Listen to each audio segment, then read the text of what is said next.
भवानी ज्योत घेऊन जाण्यासाठी हजारो तरुण तुळजापुरात दाखल झालेले आहेत। शारदीय नवरात्रोत्सवाला उद्यापासून सुरुवात होतीये। त्याच पार्श्वभूमीवर आता हे तरुण मोठ्या संख्येने तुळजापुरात दाखल झाले। तुळजापुरातून भवानी ज्योत घेऊन जाण्याची ही परंपरा आहे।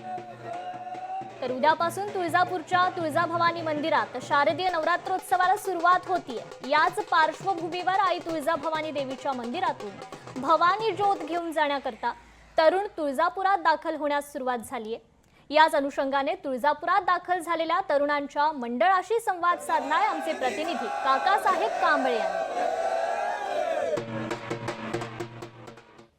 शारदीय नवरात्र महोत्सवानिमित्त तुळजापुरात आता भवानी ज्योत घेऊन येण्याचं लोकांचं आता भाविकांचं प्रमाण वाढलंय आणि आता महाराष्ट्रासह अनेक जिल्ह्यातून लोक तुळजापुरात दाखल होतात। आता भवानी ज्योत घेऊन आलेले हे बांधव माझ्यासोबत आहेत।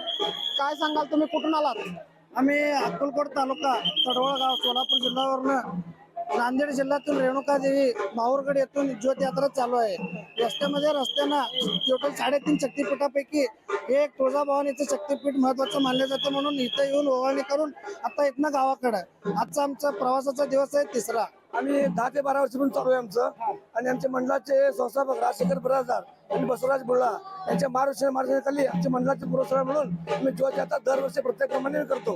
आणि गावी गेल्या नवरात्रीमध्ये सुवासिनी ओटी म्हणा, सर्व धार्मिक सर्व कार्यक्रम विविध प्रमाणे पार पडतो। आम्ही तुळजापुरात दाखल झालेल्या भवानी ज्योत घेऊन हे भाविक आपल्या गावी जातात आणि गावात जाऊन देवीची स्थापना करतात आणि आपला नवरात्र महोत्सव सुरू करतात। काकासाहेब कांबळे, लोकशाही मराठी, तुळजापूर। लोकशाही मराठी, ऐका, पहा, जागरूक रहा।